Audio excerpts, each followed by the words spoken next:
Alors, bonjour à toutes et à tous. Euh, bon lundi, c'est semaine très courte. J'espère que vous nous entendez bien. Si oui, n'hésitez pas à vous signaler. Il semblerait que tout va bien. Je vois des pouces. Alors, on va en profiter, on va attendre les dernières personnes qui vont pas tarder à arriver. Je vais profiter donc déjà n'hésitez pas à rester jusqu'à la fin du webinaire. Cette fois-ci, on aura deux petites annonces à vous faire et je vais vous faire un petit rappel du coup des règles. Donc, comme vous pouvez le constater, toutes vos caméras et micros sont coupés. Nous avons uniquement les personnes qui vont présenter le webinaire qui pourront parler. N'hésitez pas à poser des questions dans l'onglet prévu à cet effet ou pour les personnes qui n'ont pas d'application, de le faire en commentaire directement. Je donnerai les questions directement à Julia qui va présenter ce webinaire. On va faire un petit tour de table rapidement avant de commencer. Vous allez avoir aussi des sondages qui vont être proposés, surtout sur des questions sur vos niveaux de connaissances par rapport au sujet qui va être abordé. Ça sera déjà pas mal. Donc du coup, on va commencer le petit tour de table. Julia, je te laisse commencer. Oui.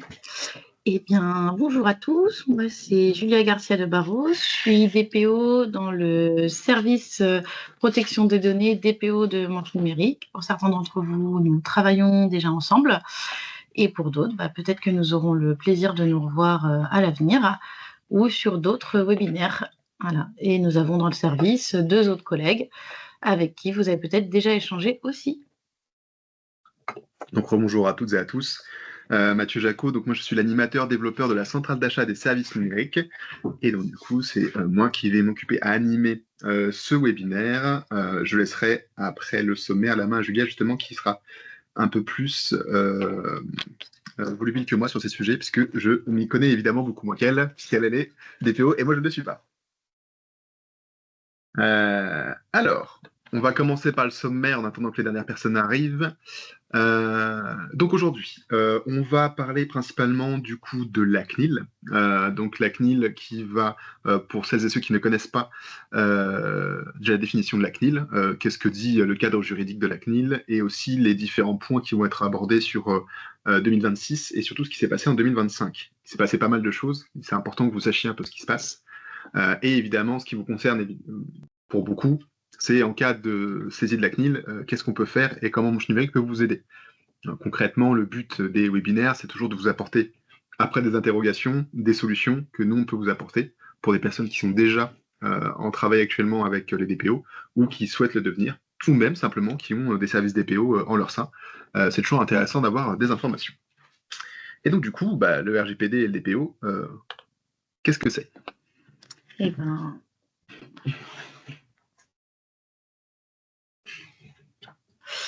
Eh bien, le RGPD et les DPO. Donc, le RGPD, c'est le texte de base qui nous permet de justifier de ce travail qu'on peut faire à vos côtés. Donc, RGPD, ça signifie Règlement général à la protection des données. Voilà. C'est un règlement d'application direct européen qui va porter sur deux sujets, en fait, qui va rappeler deux choses. C'est le fait que vous avez des données personnelles, vous en tant qu'agent ou les usagers de votre collectivité qui ont une valeur et qui doivent être protégées. Donc, il va rappeler une partie sur des obligations à faire attention sur comment sont gérées ces données, comment est-ce qu'elles sont stockées, à qui est-ce qu'elles peuvent être envoyées. Voilà. C'est de manière globale, on va regarder ces points-là. Et il y a à côté aussi dans ce texte-là, le côté droit des personnes, de savoir comment sont traitées les données et toute la notion aussi, le principal qui va un petit peu être la notion de droit d'accès, voilà, qu'on peut retrouver sur différents sujets comme de la vidéoprotection ou ce droit d'accès, ça peut être tout simplement juste de savoir tout ce qu'une collectivité, un usager peut vous demander, tout ce que vous avez sur lui, et vous êtes censé y répondre, mais il y a un cadre précis où là, on peut, pour pouvoir lui répondre. Voilà. Ça, c'est le texte. Ça, c'est la base. Donc, sur laquelle on va s'appuyer, nous, en tant que DPO. Donc, DPO, c'est le sigle anglais, mais du coup, ça veut dire délégué à la protection des données. Et cette personne, le DPO, va être en fait votre soutien et votre personne ressource pour travailler sur cette partie-là. Et c'est ce que nous sommes au sein de pour Manche Numérique même, et pour certains d'entre vous en tant que DPO externe. Donc cette personne, en général, c'est un profil qui va pouvoir être mixte entre juriste et technique, qui va pouvoir vous parler, lire la loi, lire le RGPD et les différents textes qui vont bien, et pouvoir aussi comprendre un petit peu tout ce qui est mesures de sécurité, mesures techniques, pour pouvoir allier les deux et vous aider à naviguer dedans et vous donner des conseils. Voilà. Alors, j'ai juste une question au cas où, moi par exemple, je bénéficie d'un service de DPO dans ma structure. J'ai des problèmes par exemple pour un nouveau contrat ou un marché. Est-ce que je peux faire appel au DPO, sachant que ça peut être des sujets un peu compliqués juridiquement et parfois aussi techniquement? Est-ce que vous avez la compétence pour faire ça? On va avoir la compétence si en fait, nous, on essaye toujours de coller, on intervient si ça concerne les données personnelles. Voilà. Okay. On est juriste, mais normalement, notre secteur d'activité reste, le cœur de métier reste les données personnelles. On peut toucher de manière, des fois, un petit peu à autre chose, parce qu'on a des sujets qui sont mixtes, mais on reste quand même dans notre secteur de prédilection, et on vous dira si on atteint les limites de ce qu'on peut faire. Donc Voilà. c'est bien sur des applications, applis citoyennes, genre de choses, où à partir du moment où il y a un traitement de données, s'il y a des choses où on n'est pas sûr, on fait appel à vous et puis on vérifie si le contrat est aux normes, quoi. Tout à fait. Ok, d'accord. C'est ça. Okay. Donc voilà, sur cette partie-là, sur la base juridique, je ne sais pas s'il y a des questions, mais ça, c'est quelque chose, un cadre qui a peut-être déjà été rappelé maintes et maintes fois pour certains d'entre vous, mais bon, voilà, c'est toujours important, je pense. Et... La petite flèche là. À côté de la page 3/13, tu vois, à gauche. Ouais. Ah. Voilà. Ah, Et tu cliques encore. Et donc après, on a donc, nous, donc on avait dit qu'on a un texte, mais qui ne provient pas de nulle part, il vient de l'Union européenne. Et l'application de ce texte va se faire avec une autorité qui est la CNIL. Et justement, avant que tu parles un peu de la CNIL, moi j'ai une question un peu à vous poser à vous, parce que c'est vrai qu'on parle beaucoup de la CNIL, mais avant de voir et de vous parler de ce que peut faire la CNIL et ce que Manche Numérique peut vous aider et vous accompagner par rapport à cette structure, pour vous, qu'est-ce que représente la CNIL? Vous avez un petit texte qui va apparaître. N'hésitez pas à mettre même quelques mots ou une phrase pour vous, ce que peut représenter justement la CNIL.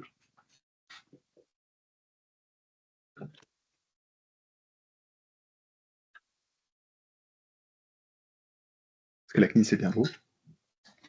Elle peut faire beaucoup de choses. Elle fait beaucoup de choses. Est-ce que c'est une structure de l'État? Est-ce que c'est une association? Ah, ça, c'est une bonne question. Est-ce que c'est quoi? C'est une autorité européenne? Est-ce que c'est international? On va attendre de voir ce qu'on nous dit. Mais...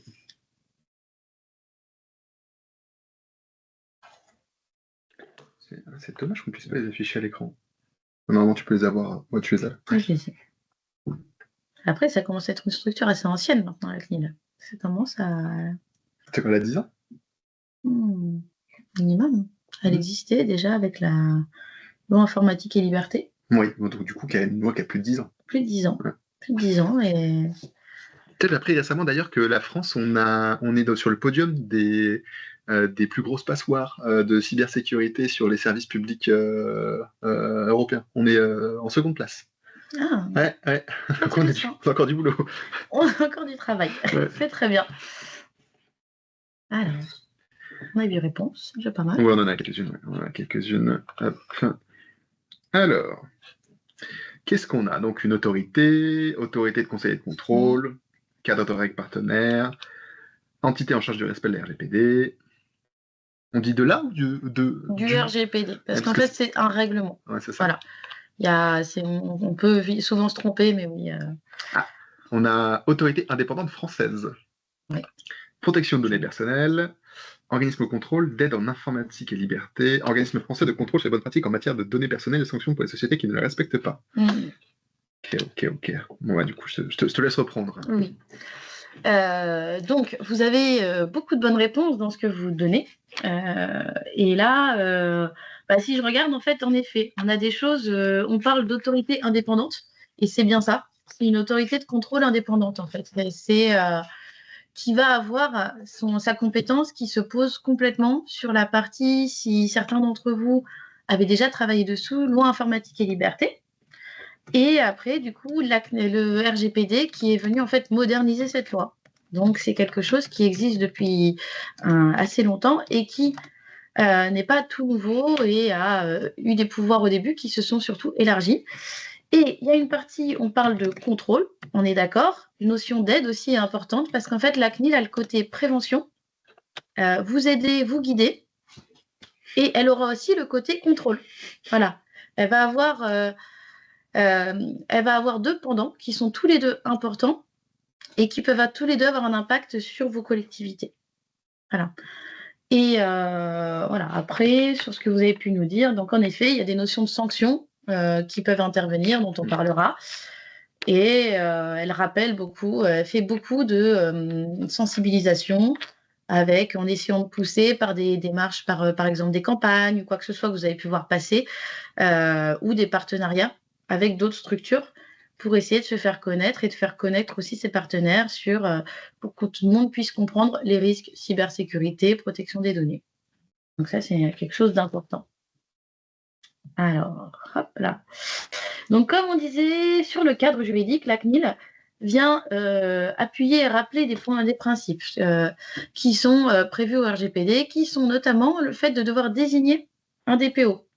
Ça, c'est quelque chose qui peut paraître simple, mais qui n'existe pas encore forcément pour tout le monde. Pour une collectivité, quelle que soit sa taille, l'obligation de désigner un DPO est présente. Voilà, donc c'est pour ça que des fois, on peut se poser la question sur une très petite collectivité de comment faire pour mettre en place le RGPD quand on est petit et qu'on a un agent, quelques élus. Et qu'est-ce qui se passe dans ces cas-là? Donc c'est pour ça que là, la notion de DPO externalisé a son sens, d'avoir des structures comme les nôtres, pour peut-être vous aider dans ce travail-là. Après, on va avoir la notion derrière de sécurisation des données qui est importante, qui va se poser là. Parce que vous avez, comme on a dit, qu'on est peut-être une très grosse passoire, c'est vrai que toute structure qui a des données personnelles, en fait, l'intérêt pour elle, c'est d'avoir conscience de tout ce qu'elle peut traiter, de connaître ces données-là et de savoir comment elle le fait. Et de mettre derrière des mesures de sécurité adaptées. On ne va pas demander la même chose à une commune, une très grosse commune ou un EPCI face à une petite commune qui a 200 habitants. On va adapter en fait ce qu'on demande et ce qui est acceptable par rapport à la taille de commune, nombre d'habitants et nombre d'agents aussi qui peuvent travailler dessus. Donc en fait, on va moduler ce qui peut être fait selon vous, mais il faut quand même, en fait, la base, quand même, tout de même, c'est la notion de sensibilisation, connaître un petit peu ses actifs, connaître ses données. On est d'accord que c'est quasi impossible de ne pas avoir de données personnelles à traiter dans une entreprise ou une structure publique. C'est très compliqué de ne pas en avoir, parce qu'en effet, vous avez déjà tous, à minima, des ressources humaines. C'est ça. Voilà. Même si vous avez un seul agent chez vous, il a un dossier. Voilà. Donc, c'est déjà quelqu'un qui, si un jour, même si c'est vous qui gérez votre dossier, si vous partez un jour, vous avez des droits sur ce dossier, des choses que vous pouvez demander. Voilà. Donc, c'est vrai qu'il y aura toujours un petit peu de données personnelles. Et c'est après, derrière, de savoir leur sensibilité aussi. Voilà. De savoir si c'est des choses où il y a un risque, un très gros risque ou pas, à ce que ça sorte. Et voilà. Et aussi, peut intervenir en parallèle la notion de données publiques. Et c'est pour ça que je disais, des fois, notre intervention va être au carrefour de données personnelles et d'autres domaines. Et donc là, l'autre domaine où on va pouvoir des fois interagir, c'est justement avec la CADA et le fait d'avoir des données qui sont par principe publiques, mais quid des fichiers avec fichiers publics, mais qui contiennent des noms. Mm. Voilà, c'est ça aussi où des fois on est un peu entre deux et qui peuvent être les plus grosses problématiques chez nous. On va avoir plusieurs choses qui peuvent se passer, mais voilà, sur la sécurisation, la CNIL va pouvoir rappeler des bonnes pratiques, des choses comme, on peut avoir des mots de passe forts ou ce genre de choses. Il y a des mesures qui seront simples à mettre en place, d'autres qui seront sur le long terme. Voilà, de savoir prendre des bonnes habitudes ou ce genre de choses. Et quelle est la question? Une adresse. Alors, cette question est très bien. Est-ce qu'on ne répondra pas dans le prochain webinaire? Ça y répond peut-être dans le prochain webinaire, Ouais, en effet.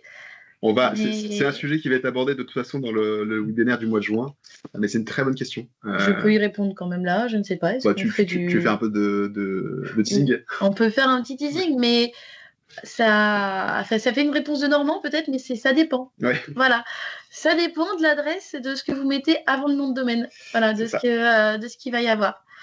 Mais en effet, si vous avez votre adresse contact, par exemple, manche numérique, ça, on ne va pas la considérer comme personnelle.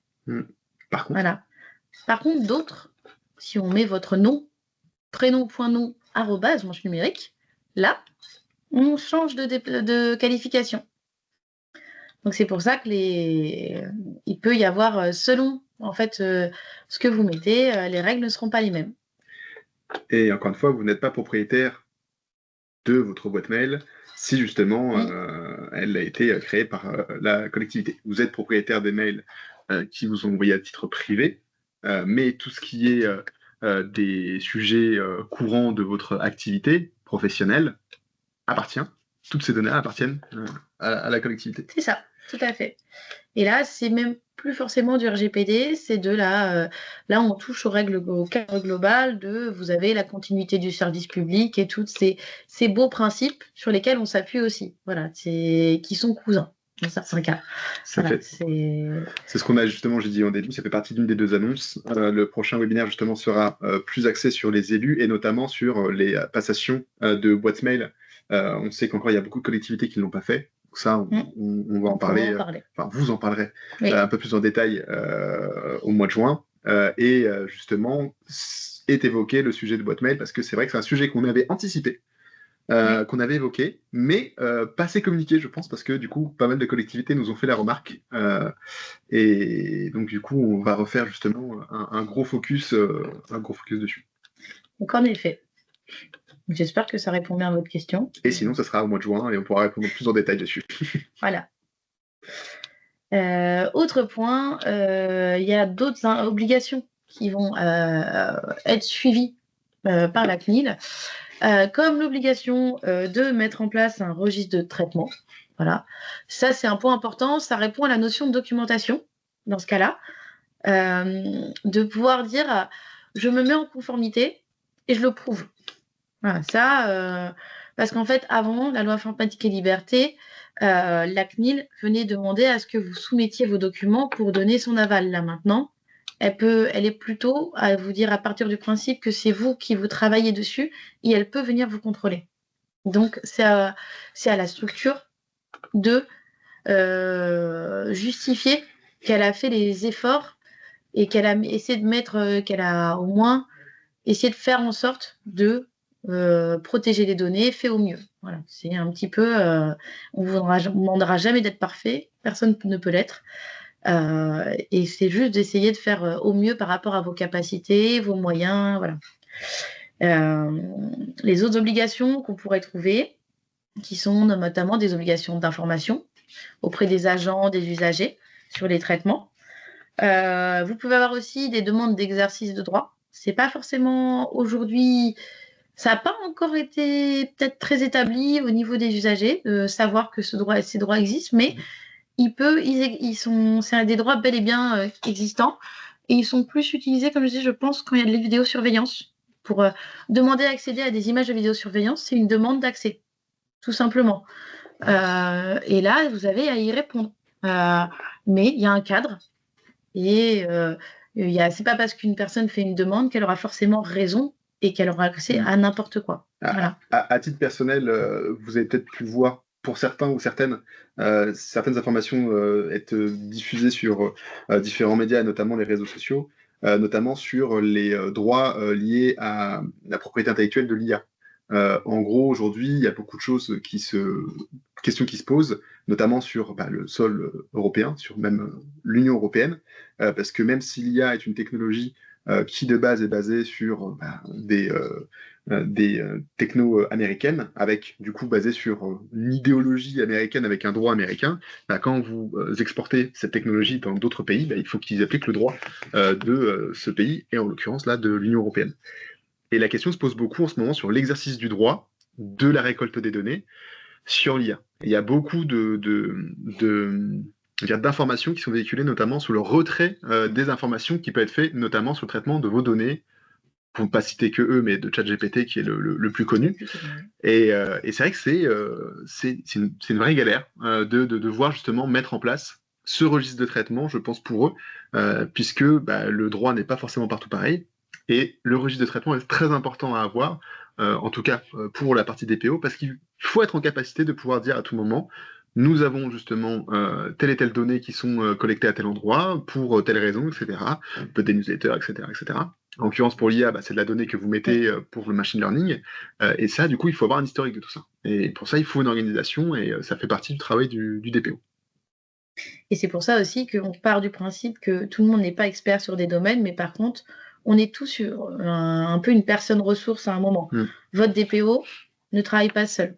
Il travaille en collaboration avec vous, en échangeant, parce que c'est vous qui êtes les professionnels sur le terrain, sur un sujet. Et nous, par contre, on vient apporter une expertise juridique.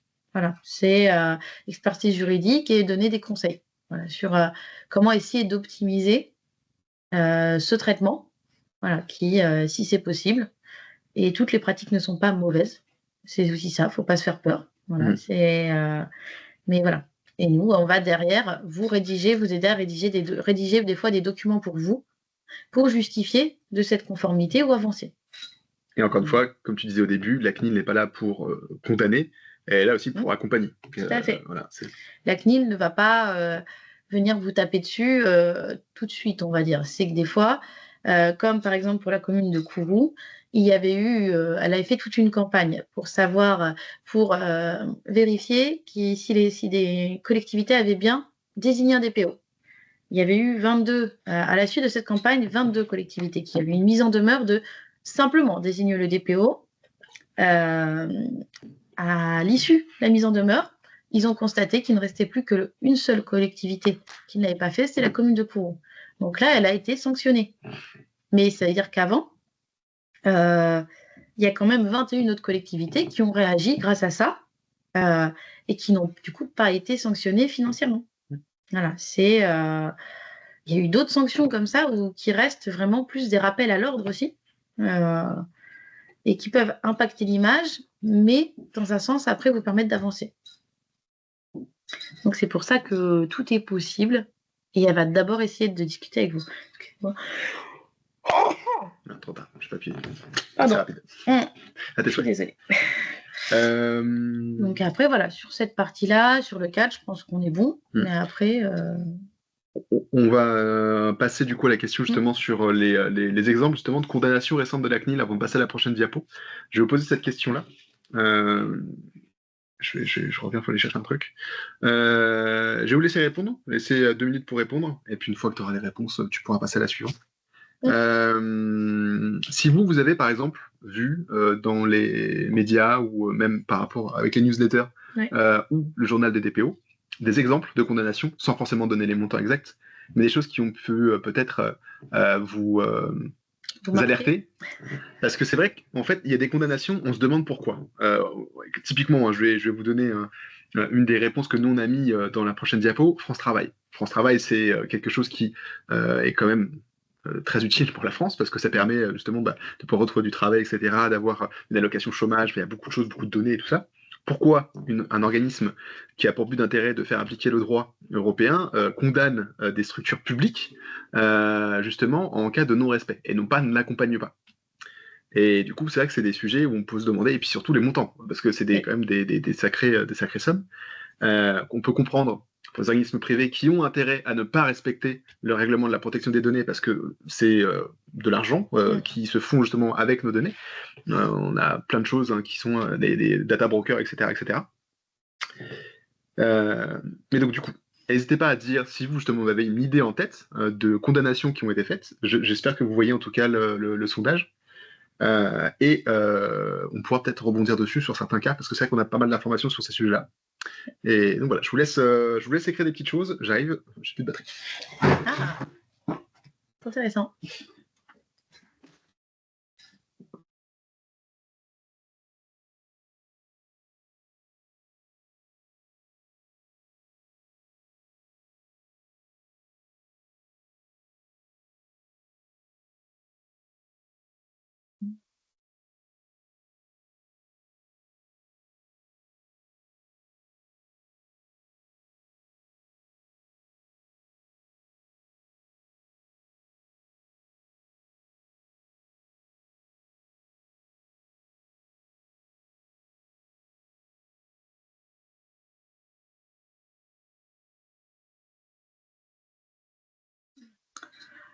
Alors, pour l'instant, j'ai 4 réponses.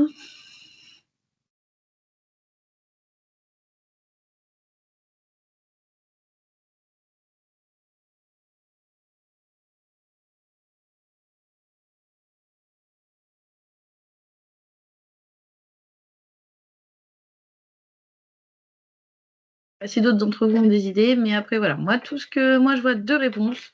Je vois des choses sur les téléphonie mobile, opérateurs, donc potentiellement des choses comme par exemple SFR ou ce genre de structures qui en effet ont pu être sanctionnées. Est-ce qu'il me manque des réponses? Je vois que j'en ai 4, mais j'ai que 2 choses qui apparaissent.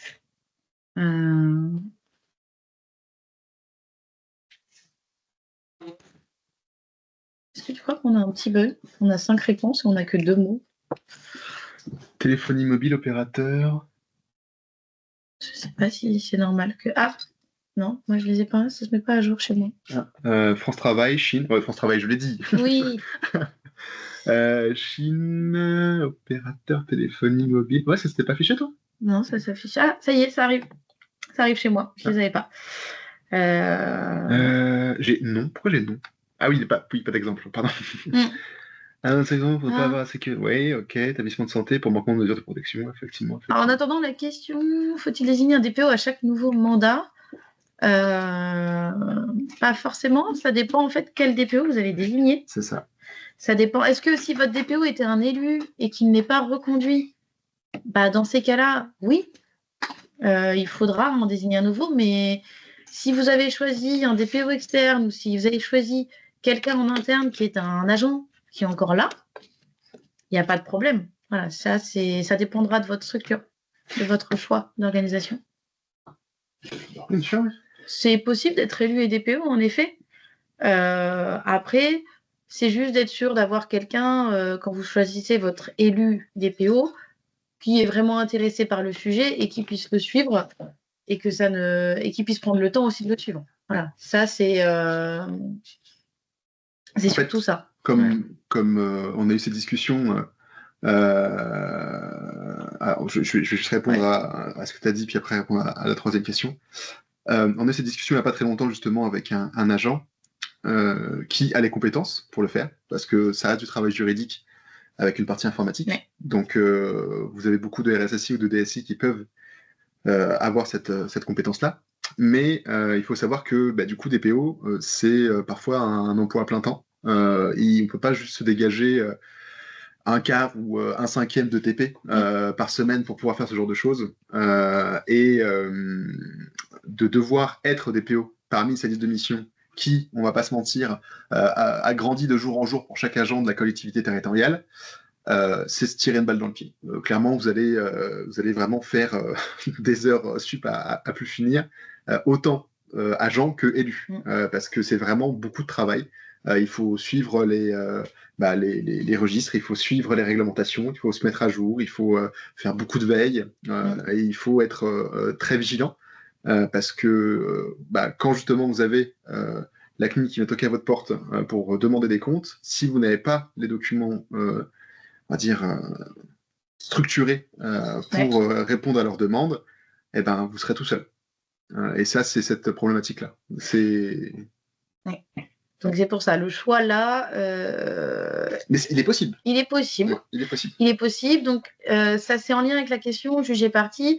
En fait, si vous choisissez quelqu'un en interne chez vous, il faut que ce soit quelqu'un qui ne soit pas forcément qui ne soit pas forcément le décisionnaire pur. C'est-à-dire de se dire que vous n'allez pas normalement mettre DPO votre DGS. Ce serait... Là, on aurait ce problème de positionnement. Voilà, vous pouvez avoir, selon la taille de la structure, donc c'est pour ça que dans une petite commune, quand vous avez une secrétaire ou un secrétaire, plus du coup dans le travail habituel, le maire, c'est compliqué de mettre quelqu'un entre ces deux personnes, sur ces deux personnes DPO. Par contre, si niveau agent, vous avez beaucoup plus d'agents, vous pouvez avoir un agent interne qui puisse être ce DPO, mais après, ça peut être son positionnement interne. Est-ce qu'il se sent légitime pour conseiller ses collègues ou pas? Voilà. Et alors, juste pour revenir un peu sur la question d'Étienne de Maupertu, oui, le DPO interne ou externe, c'est tout bête. Interne, c'est que c'est dans vos ressources que vous avez, donc agent ou élu. À savoir que, bien sûr, il est évident de préférer mettre un élu de l'opposition de sa liste, parce que comme ça, justement, ça permet d'avoir beaucoup d'impartialité. Je rigole, évidemment, faites ce que vous voulez, mais c'est vrai que c'est plus compliqué. Mais voilà, donc interne, c'est que vous avez dans votre structure un agent qui a la compétence aussi DPO, donc DSI, RSSI qui en font partie, ça je te laisserai répondre plus en détail dessus. Et externe, si vous faites appel soit à un cabinet ou manche numérique qui peut être justement délégué à la protection des données via une convention où en gros la CNIL a un fichier, c'est un fichier Excel accessible partout, c'est de l'open data, enfin partout, sur leur site, à tout moment. Et vous, en fait, le DPO va se déclarer étant représentant DPO pour la collectivité, ou le PCI, ou le conseil départemental, etc. etc. Donc au titre de son nom, son prénom, ou sa structure, ou son entreprise. Tout à fait. Et entre DSI et RSSI,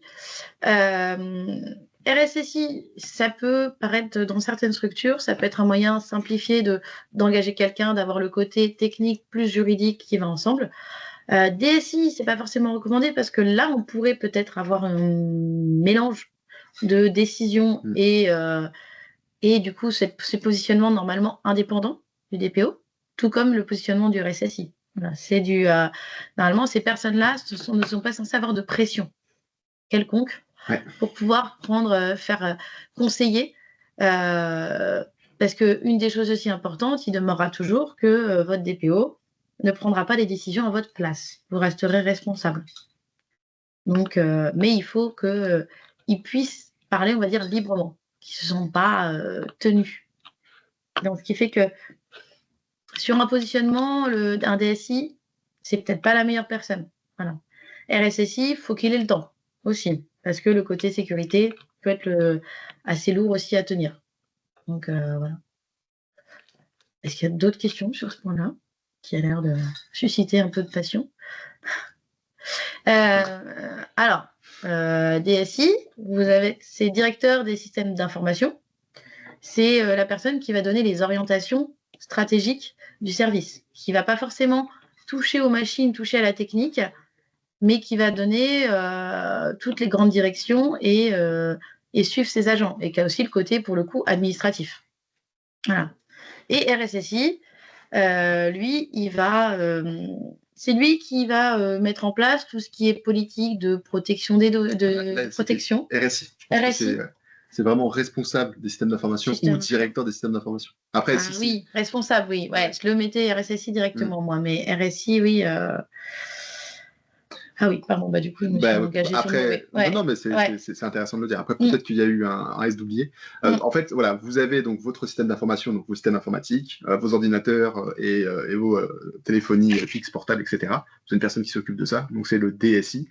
ou le RSI, quand une structure n'a Oui. pas la possibilité de Dans ce nommer un sens-là. directeur. Oui. Et donc là, il sera responsable du parc informatique et non pas directeur du parc informatique. Ça se fait beaucoup dans des EPCI de la région de la Manche. Et donc un RSSI, lui par contre, c'est un responsable des systèmes de sécurité informatique qui lui du coup a une autre mission, c'est justement d'appliquer les règlements notamment enfin, quand il peut le faire, de l'ANSSI, qui justement met en place des protocoles de sécurité pour l'utilisation de vos ordinateurs. Typiquement, le tenant Microsoft ou voilà, le tenant Microsoft qui justement sécurise votre compte et permet à pas tout le monde se connecte dessus et avoir un accès à toutes vos données et surtout à vos machines. Ça, c'est deux choses différentes. Qu'est-ce que c'est éclairci? C'est RSSI et OSSI, c'est quoi? C'est opérateur des systèmes de sécurité informatique? Le O serait oui. Ouais, Je pense que c'est ça, ouais. On a plus souvent RSSI comme terme qui nous vient, nous, mais OSSI, je pense que c'est dans très très grosse structure, à mon avis. Oui, parce que là, chez moi, j'en ai pas de OSSI qui soit venu. Officier. Voilà. Ah, celui-là, il me parle pas, celui-là. Je n'ai jamais vu d'OSSI. OSSI, ça me parle pas, parce que nous, on a un RSSI chez nous. Ouais. Voilà. Qui travaille avec beaucoup de RSSI. Mais voilà, OSSI n'est pas encore une personne ou un titre qu'on a vu passer dans nos collectivités. Ton futur titre. Peut-être. Ouais, ok. On passe du coup aux condamnations parce que le temps file. Condamnation, voilà. Donc, voilà. Le but était de parler de la CNIL et du coup, on a parlé le côté prévention, mais ce qu'on voulait mettre en avant aujourd'hui et expliquer, c'est ce côté sanction, condamnation. Voilà. Donc, on vous a demandé dans ce que vous connaissiez. Donc, normalement, oui, il y a eu Chine. Les opérateurs, oui, opérateurs téléphoniques et autres, il y en a eu plusieurs. Free. SFR, je crois qu'il avait eu aussi à un moment quelque chose. Ça, oui. Voilà, une évidence. Voilà. Manquement de sécurité, ça, ça va être un des mobiles de sanctions. Voilà, comme il va y avoir des sujets aussi sur lesquels ils vont se pencher, comme la santé, oui. La NTS récemment. La NTS, voilà, ce genre de choses. Voilà, il y a pas mal de réponses les réponses sont toutes bonnes. D'ailleurs, ils ont trouvé la personne qui a piraté la NTS. Ah. Il avait 15 ans. C'est bien, un joli petit génie. Ouais, même pas. Ouais. C'est de ça le problème. Ah oui, ça c'est important de le préciser avant. Ah, ben je sais pas si tu l'avais bien expliqué. Donc, ce qu'on explique avant, c'est que les obligations qu'on a évoquées pour la mise en place d'un DPO, c'est peu importe la taille de la collectivité. C'est-à-dire que vous êtes, pour l'exemple de Taïtier, vous êtes obligé d'avoir un DPO. Voilà, que ce soit externe ou interne, il vous faut un DPO. Parce qu'il vous faut, peu importe la taille de votre entreprise ou de votre collectivité, avoir une personne qui soit compétente en matière de traitement des données. Et pour compléter la question, mais on prendra le contact derrière, enfin vous aurez notre mail. On pourra prendre votre contact et échanger directement sur cette partie-là, plus de connaître le coût du service ou ce genre de choses. On pourra voir ensemble à la fin. Voilà. On va avancer sur la partie CNIL, mais j'ai vu votre question. Tout qui reste 5 minutes. Voilà. Et c'est très fort. Alors, on va vous mettre la diapo directement. Voilà. Donc, en 2025... Je vais la faire celle-là, si tu veux, comme ça, on va accélérer un petit peu. Vas-y, tu veux. Donc, du coup, oui, on en a parlé tout à l'heure, donc ces exemples qui ont été évoqués. On vous a mis un ordre chronologique sur les différentes sanctions qui ont été faites en 2025 et avant. Là, les chiffres sur l'encadré à gauche, c'est pour vous expliquer un petit peu ce qui s'est passé en 2025. À droite, c'est plus des exemples qu'on va vous donner. Donc 2025, les chiffres à retenir, c'est 259 décisions, 83 sanctions, 143 mises en demeure, 31 rappels aux obligations légales, avec 2 avertissements et un total d'amendes cumulées de quasiment un demi-milliard d'euros. Juste pour la CNIL. Je rappelle que la CNIL, c'est un organisme français qui fait régner le droit français et européen, mais du coup, ce sont des condamnations pour la France. Donc pas l'Allemagne ou autre, c'est vraiment que pour la France. Un demi-milliard, c'est énorme. Et tout ça, c'est simplement parce que soit vous avez donc des entités publiques, en l'occurrence France Travail, qui a été évoqué justement sur les 5 millions, pour le non-respect de la sécurisation des données personnelles, parce que France Travail s'est aussi fait pirater. Et c'est vrai que, comme on le dit, Pourquoi un DPO arrive aussi sur la partie sécurité, cyber en tout cas?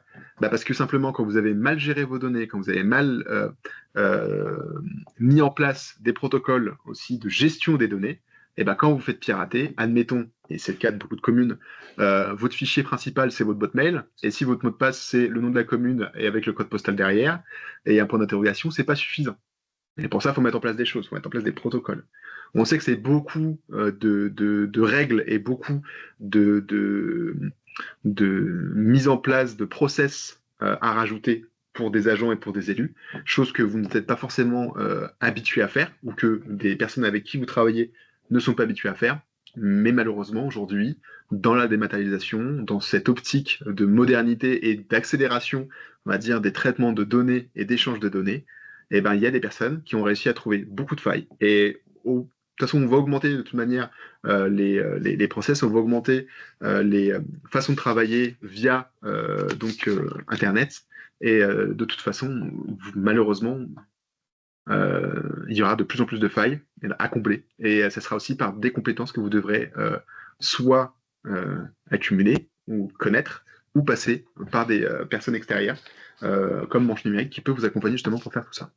Okay. Et donc, on prend le cas donc, de l'amende la moins importante parmi les trois, mais quand même importante, de Amazon pour, et ça c'est pas un choix anodin, les caméras de sécurité dans les entrepôts. Donc c'est une amende de 32 millions justement pour la surveillance des salariés, donc qui était dit que c'était simplement pour la sécurité des entrepôts pour éviter les cambriolages. Or, a été utilisé justement pour vérifier si les personnes prenaient des pauses de plus ou moins longues. Pas forcément le top. Comme on a dit Julia justement juste avant, on parle aussi sur des sujets RH, et ça en fait partie, des sujets RH sur le traitement des données, traitement du coup de la vidéosurveillance. La sanction record, évidemment, c'est pour Google, hein, donc 325 millions en 2025.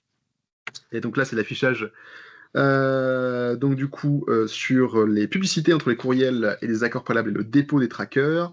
Donc évidemment, Google fait partie des plus gros data brokers du monde, dans les GAFAM en tout cas, avec Facebook, etc.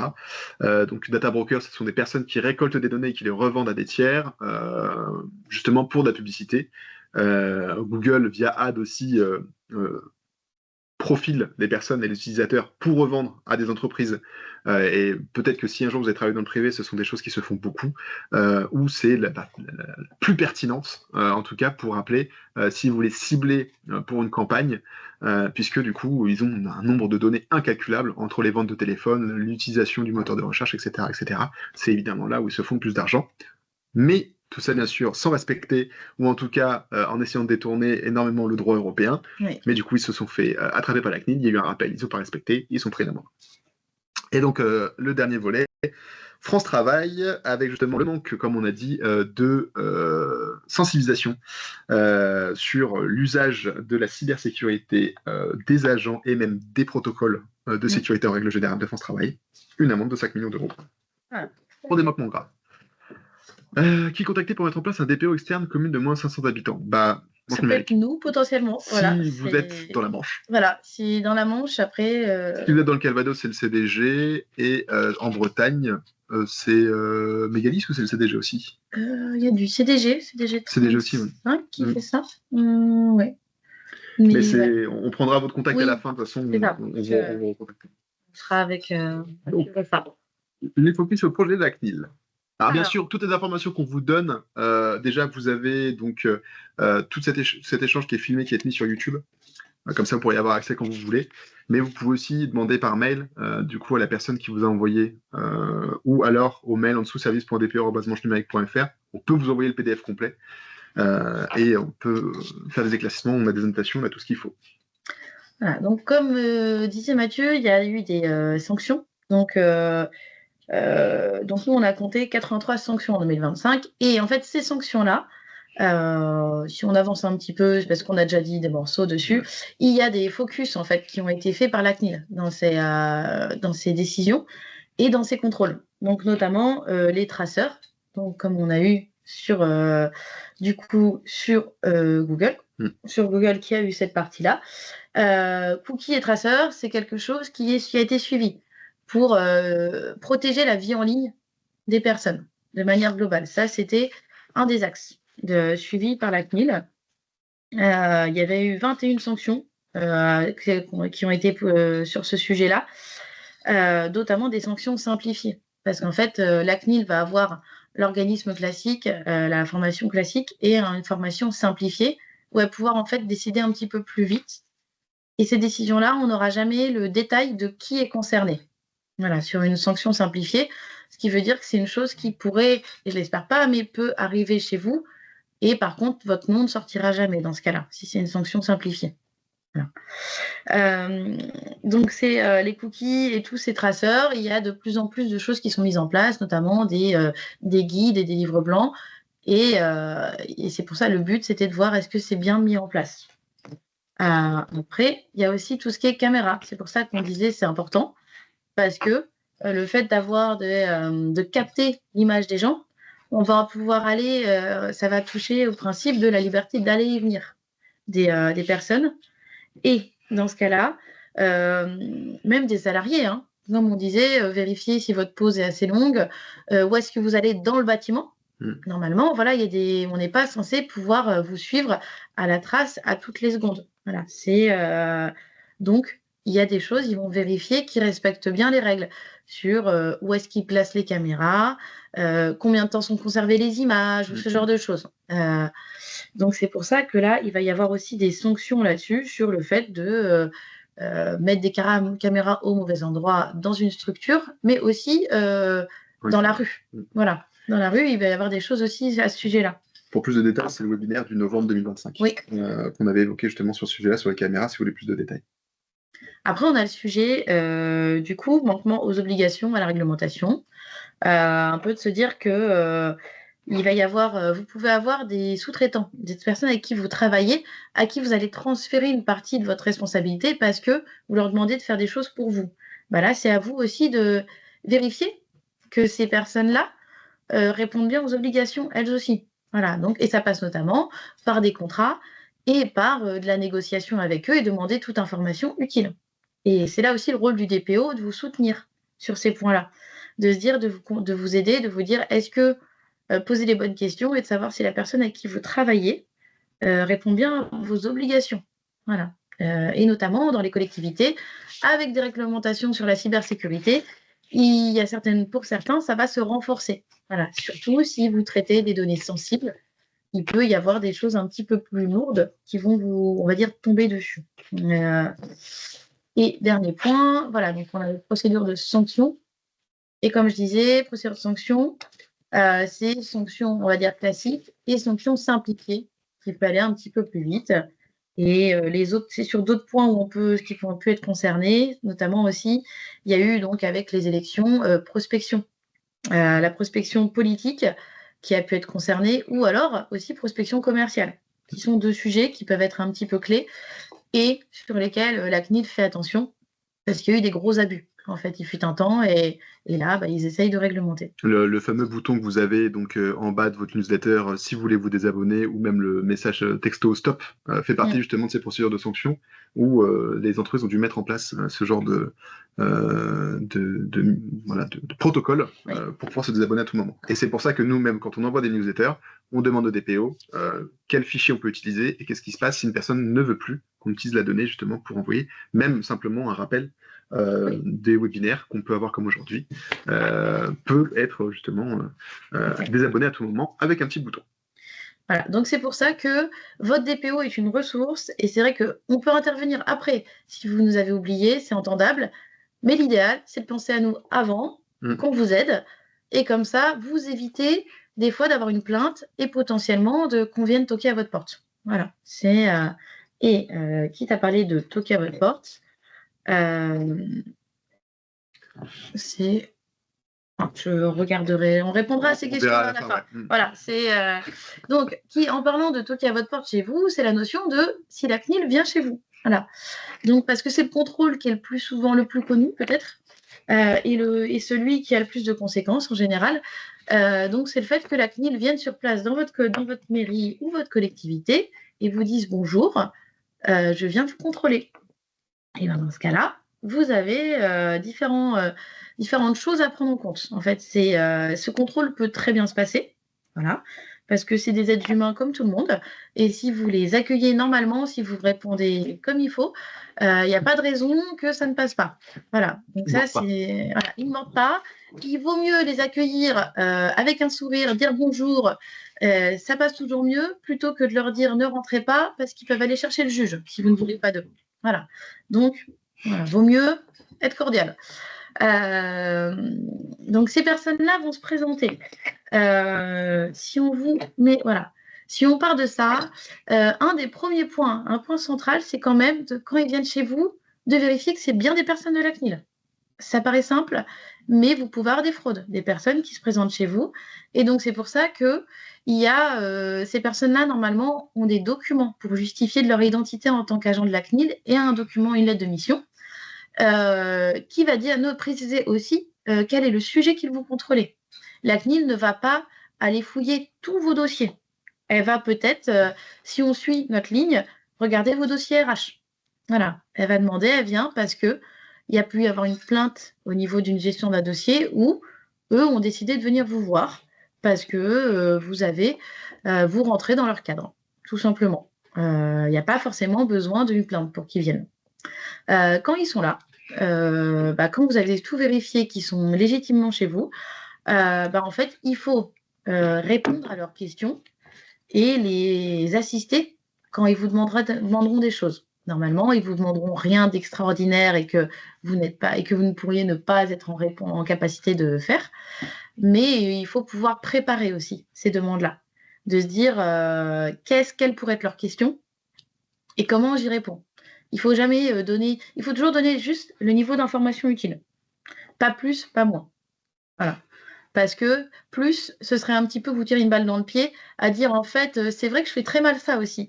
Et c'est pas le but. Parce qu'ils peuvent derrière, même s'ils vont pas pouvoir agir sur ce sujet-là, ils peuvent derrière se dire bon, on reviendra peut-être sur ce sujet-là si ça a l'air problématique. Donc non, vous répondez que ce qui est utile. Ça fait partie des 3 points justement de l'organisation en cas de contrôle que tu peux avoir justement sur la prochaine. Sur la prochaine, tout à fait. Je me suis peut-être avancée, mais... voilà. C'est bien, tu vois, pour redéfiler. C'est parfait. Voilà, je vais vous redéfiler, je vous les remets. Mais ce qui est... Ouais.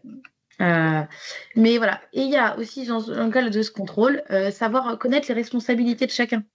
De se dire, lors de l'accueil, qui fait quoi? Et de se dire que vous avez le maire...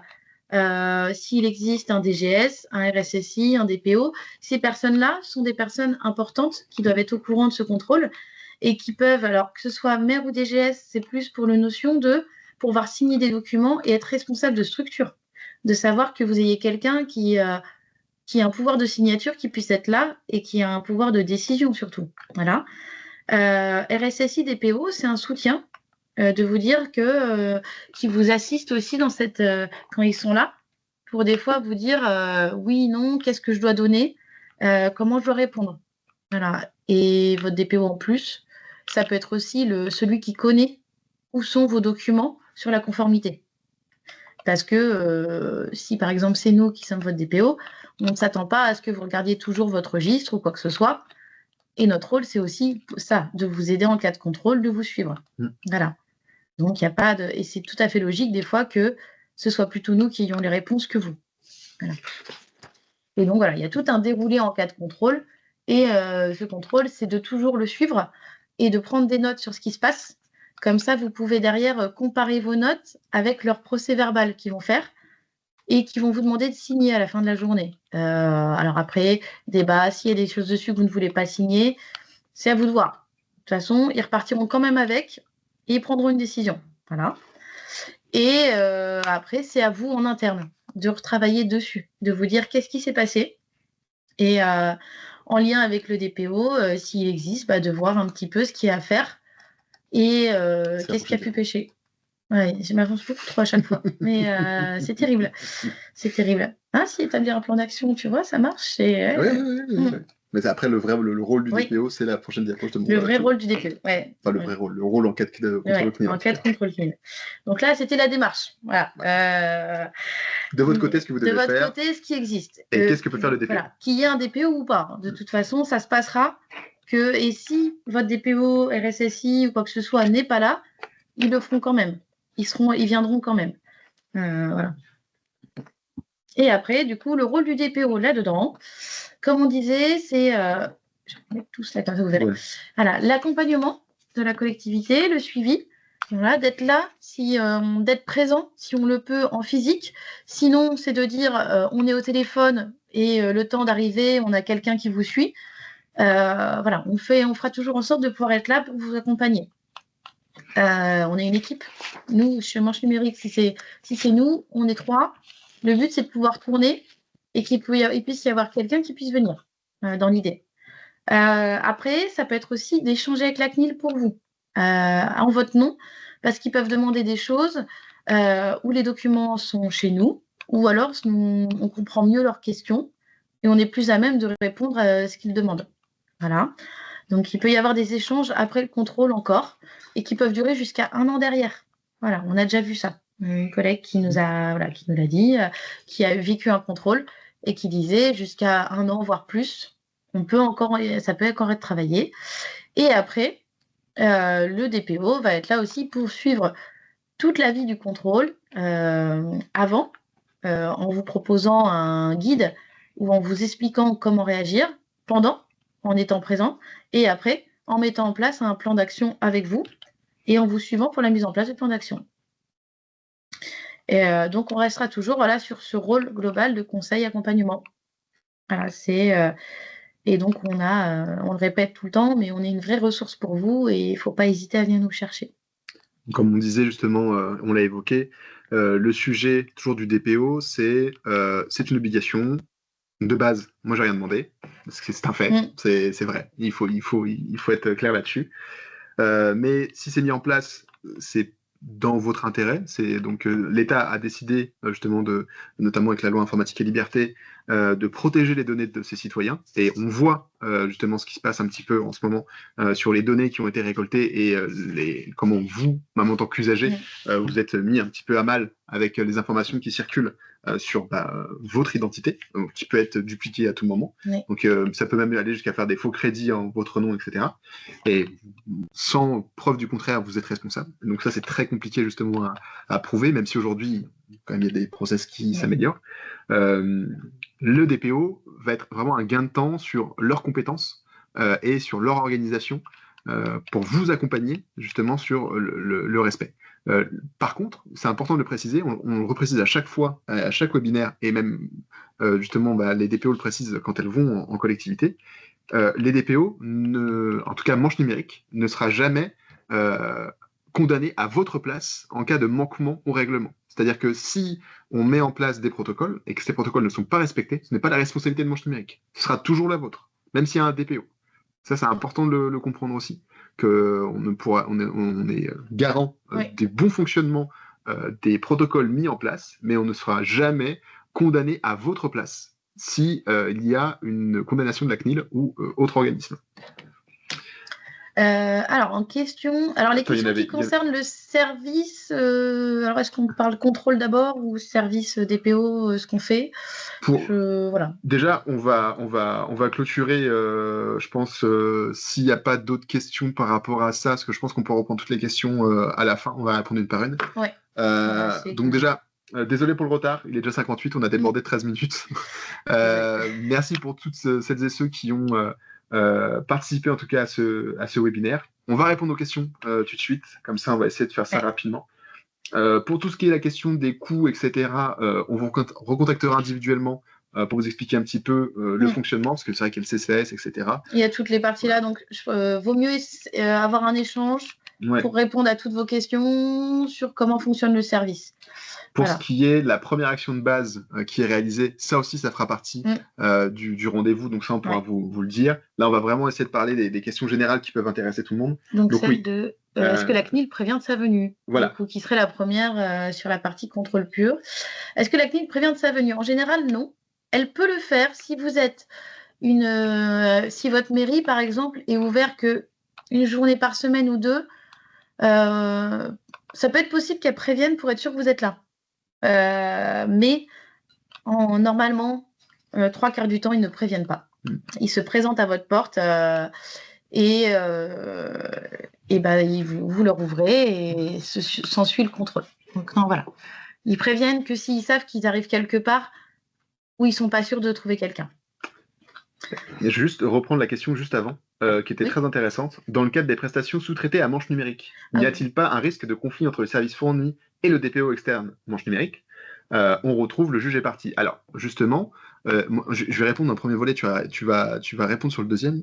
Le manche numérique, du coup, a un service DPO qui n'est pas externe mais interne, du coup, parce que ce sont des ressources de manche numérique, mais qui sont autonomes. C'est-à-dire que le service DPO a un temps alloué justement pour traiter les registres de manche numérique, et nous, en tant qu'agents, je prends en tout cas mon service, donc sur la centrale d'achat et les services numériques. Quand on a des demandes, notamment sur la communication, on fait une demande au service DPO, justement, et elles sont tout à fait à même de nous taper sur les doigts quand nous ne faisons pas respecter le règlement de la protection des données. Sur tous nos marchés, nous avons un volet RSSI et DPO, justement, qui sont validés par le service DPO, puisque c'est un service à part entière de manche numérique, pour le respect. Donc, Manche numérique a toujours une volonté de mutualisation, donc c'est pour ça que le service DPO a été grossi et proposé aux collectivités avec justement des temps d'échange et des temps d'exécution de ce service pour les autres collectivités, mais le fait aussi est un temps alloué à manche numérique. C'est important aussi, du coup, le côté jugé parti, non, justement, c'est une ressource que nous avons en interne et que nous, du coup, qui est payée par manche numérique, parce que c'est une partie, justement, qui est allouée pour vous. Et ce temps-là, justement, est prévu pour que les agents puissent faire respecter le RGPD en son sein. Après, est-ce que la question est orientée plutôt si manche numérique intervient dans la collectivité déjà, par exemple sur le côté parapheur ou autre avec les collègues? C'est C'était fait en amont. Ouais. Si c'est un service de Voilà, manche numérique. c'est fait en amont, mais il n'y a pas de problème dans ces cas-là. Si c'est pas parce que vous avez nos collègues de l'IG qui travaillent avec vous que nous, on ne peut pas intervenir et qu'il y aura un problème de légitimité. Voilà, là, ça ne pose pas de problème du tout. Pour les contrats de Berger-Levrault, ils sont épluchés de toute façon par les DPO. Donc, ils ont des registres qui sont aussi bienvenus de leur côté, et que de toute façon, s'il y a des sujets par rapport à ça, oui, les DPO, on vend un petit peu toutes les évolutions des contrats. Donc, non, donc on peut très bien intervenir quelque part où vous avez déjà plusieurs services pris chez Manche Numérique. Des cibles de la CNIL et les tailles des communes. Ça revient très souvent, vous vous doutez bien. Ça, oui. Parce que, comme on l'a dit, c'est un budget. Et c'est vrai que pour les toutes petites communes, qu'est-ce qui se passe? Eh ben oui, on a plein de petites communes, et notamment dans la Manche. Je crois que tu as quelques exemples aussi. On a beaucoup en fait, dans la Manche, on a principalement beaucoup de petites communes. Et c'est vrai que vous avez notre contact qui est affiché. Non, on le redonnera. Vous inquiétez pas, on a votre mail. Voilà. Mais le contact est là. Voilà. C'est pour ceux qui voulaient. Mais sur les cibles, en fait, leur cible, il va y avoir une partie sur quand ils ont choisi des thèmes pour l'année. Si vous rentrez dans leur thème, par exemple l'année dernière, vidéosurveillance ou ce genre de choses, si vous avez des dispositifs qui vont bien, vous pouvez faire partie de ceux qui sont choisis. Voilà. Vous avez aussi les cibles prioritaires, ça peut être parce qu'ils ont reçu une plainte qu'ils considèrent assez sérieuse de la part d'un usager, d'un ex-agent ou d'un agent en place. Voilà, vous pouvez être contrôlé dans ce cas-là aussi.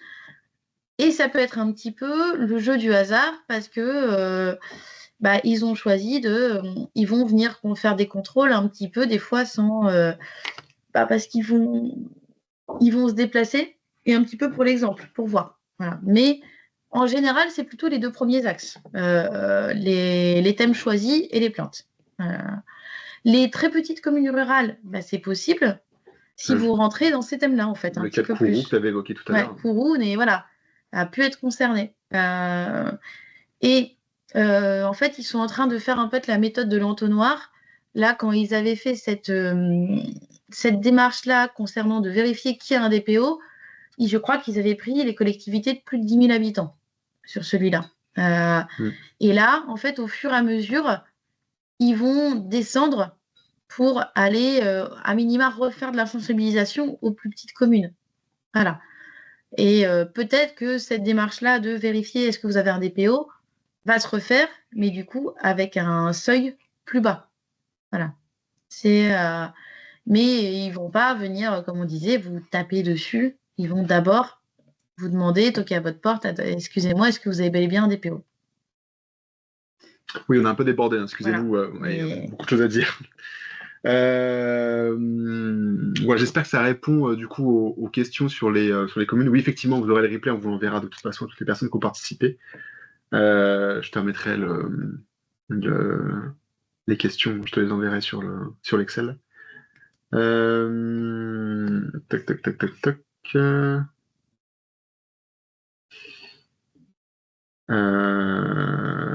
Hop, alors, juste avant de terminer les dernières questions, donc les fameuses deux annonces. Donc la première annonce étant, comme on vous l'a dit pendant le webinaire, c'est le prochain webinaire, donc qui va du coup vous intéresser un peu plus, notamment sur les bonnes pratiques nouvel élu. Ça fera partie des documents qu'on vous donnera, nouveaux élus, avec Manche Numérique, ce qu'on appelle, nous, vulgairement, l'hygiène numérique. Donc notamment le sujet des mails qui a été abordé dans les questions. Donc ce seront les DPO qui vont présenter ce webinaire, parce que ça fait partie de la deuxième annonce. Je vais quitter mes fonctions de manche numérique à manche numérique plutôt d'ici la fin du mois de mai. Et donc du coup, les prochains webinaires seront présentés par d'autres agents et notamment donc du coup Chloé et Julia, si Pauline n'est pas là aussi, peut-être Pauline.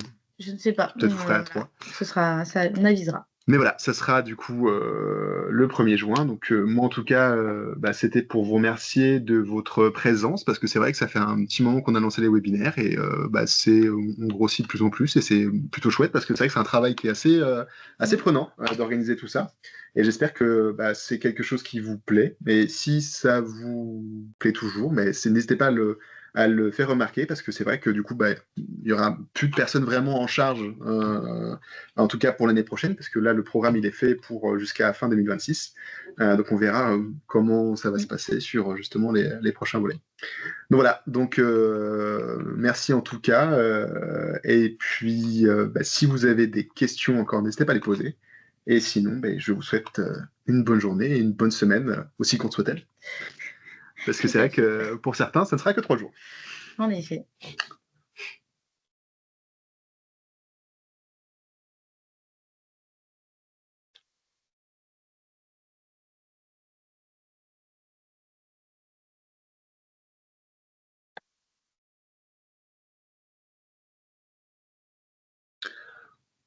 Je t'ai demandé le contrôle. Je vais reprendre la main. Vas-y.